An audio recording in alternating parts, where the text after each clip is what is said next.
भीक नको पण कुत्रा. सरकारच्या योजनांचा लाभ कमी आणि कागदपत्रेच जास्त. कागद जमा करण्यातच आमची जिंदगी वाया चालली.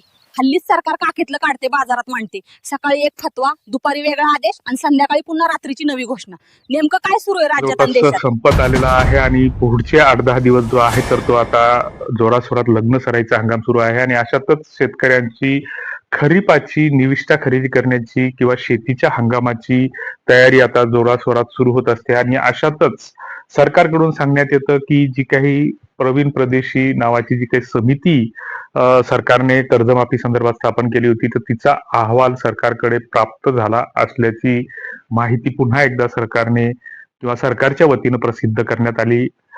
6 मार्च 2026 रोजी सरकारने सभागृहामध्ये कर्जमाफीबाबत घोषणा केली होती आणि त्याच्या अंमलबजावणीला सुरुवात झाली असल्याचंही सरकारकडून सांगण्यात आलं होतं आणि 30 जून पूर्वी शेतकऱ्यांना कर्जमाफीचा लाभ देण्यात येईल असं कृषी मंत्र्याच्या वतीने सरकारच्या वतीने सांगण्यात येतं. मात्र ह्या सरकारकडून प्रत्यक्ष ह्या हालचाली सुरू जरी झाल्या असल्या तरी बऱ्याचदा आता उन्हाळी मशागतीची कामं जवळपास शेतकऱ्यांची आणि शेतीची आटोपलेली आहेत आणि अशा स्थितीमध्ये मेच्या पहिल्या किंवा दुसऱ्या आठवड्यामध्ये शेतीच्या निविष्ठा मोठ्या प्रमाणामध्ये खत आणि बियाणं खरेदी केलं जातं. कारण जी काही पहिली शेती पारंपरिक पद्धतीची शेती होती ती पूर्णपणे आता बुडीत झालेली आहे आणि अशा स्थितीमध्ये शेतकऱ्यांना ज्या काही निविष्ठा आहेत तर त्या दुसऱ्याकडून घेण्यावरच अवलंबून राहावं लागतं कारण शेती व्यवसाय हा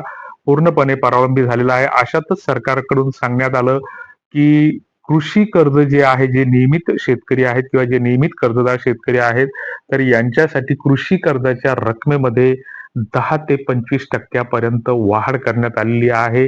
म्हणजे एखाद्या शेतकऱ्याला जर समजा एकरी 1,00,000 रुपये कर्ज भेटत असेल तर त्याला जवळपास 1,10,000 ते 1,25,00,000 दरम्यान ते कर्ज मिळेल अशी घोषणाही सरकारच्या वतीनं करण्यात आलेली आहे. मात्र सरकार हे जे आहे तर 10% किंवा 25% पर्यंत वाढ करून शेतीचा खर्च भागणार नसतो. कारण मागील वर्षी जी एखादी खताची बॅग 1100 रुपयाला मिळत होती ती आज 2022 पर्यंत दुपटी तिपटीपर्यंत खताच्या बियाण्याच्या किंवा वेगवेगळ्या औषधाच्या किमती वाढलेल्या आहेत. ज्या काही फवारणीसाठी पेस्टिसाइड्स किंवा कीटकनाशक जी काही औषधं लागतात तर यांच्या किमतीवर कुठलंही नियंत्रण नाही किंवा याचा कुठलाही मोलभाव ठरवता येत नाही. जी काही आजारी पडल्याच्या नंतर दवाखान्यातून घेतली जाते मेडिसिन आणि शेतीसाठी घेतली जाणारी औषधी याची किंमत ठरवता येत नाही किंवा काढता येत नाही. जर आपल्याला एखादं खाद्यान्न घ्यायचं असेल घरगुती वापरासाठी, जर समजा आपल्याला तेल विकत घ्यायचं असेल तर त्याच्यासाठी आपण 4 दुकानावर 6 दुकानावर जाऊन भावामधील फरक पडताळून पाहू शकतो किंवा ऑनलाईन खरेदी करत असताना वेगवेगळ्या प्लॅटफॉर्मची वरून आपण ती माहिती घेऊ शकतो. मात्र या कृषी निविष्ठाच्या बाबतीत तसं घडत नाही की एखाद्या औषधाची मॅन्युफॅक्चरिंग कॉस्ट म्हणजे उत्पादन खर्च हा 100 रुपये जरी असेल आणि तो बाजारात येईपर्यंत 150 रुपये होत असेल तर ते 1,500 रुपयालाही विकलं जाऊ शकतं. कारण याचे दर सरकारकडून कुठल्याही परिस्थितीमध्ये निर्धारित केलेले नाहीत किंवा निश्चित केलेले नाहीत. त्यामुळे एक प्रकारे शेतकऱ्यांची या माध्यमातून लूट होताना दिसत आहे आणि मग त्याच्यामुळेच शेती व्यवसाय हा परवडनासा झालेला आहे. ज्या काही कीटकनाशक कंपन्या आहेत किंवा पेस्टिसाइडच्या ज्या काही उत्पादक कंपन्या आहेत तर ह्या त्यांच्या विक्रेत्यांसाठी लाखो रुपये खर्च करतात. त्यांच्यासाठी ज्या काही विक्री उद्दिष्ट वाढवण्यासाठी ज्या काही वेगवेगळ्या बक्षीस योजना राबवतात. कारण शेतकरी 10-15 एकराचा जर मालक असेल तर तो दरवर्षी पंढरपूरच्या वारीला जाताना त्याला तीनदा विचार करावा लागतो की आपल्याकडे एवढं पैशाचं बजेट तयार होईल की नाही. मात्र जे काही कृषी विक्रेते आहेत, कृषी सेवा केंद्राचे चालक आहेत तर त्यांना गावखेड्यातला जरी असला साधा तर त्यांना या कंपन्याकडून बऱ्याचदा परदेशवाड्या सुद्धा घडतात.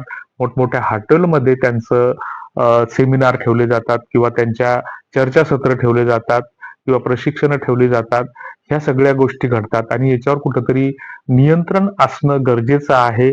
मात्र याच्यामध्ये थोडीफार आपलीही चूक आहे की कारण पारंपरिक जो काही शेती व्यवसाय होता तर तो आपण मोडीत काढलेला आहे आणि यामुळं मग आपल्याला कुठेतरी दुसऱ्याकडे हात पसरून अवलंबून राहावं लागतं. अशा स्थितीमध्ये आता लवकरात लवकर सरकारकडून कर्जमाफीची प्रक्रिया सुरू करणं गरजेचं आहे. त्याची तात्काळ प्रभावाने अंमलबजावणी करणं गरजेचं आहे, असं आम्हाला वाटतं. तुम्हाला काय वाटतं ते कॉमेंट बॉक्समध्ये नक्की लिहा. धन्यवाद.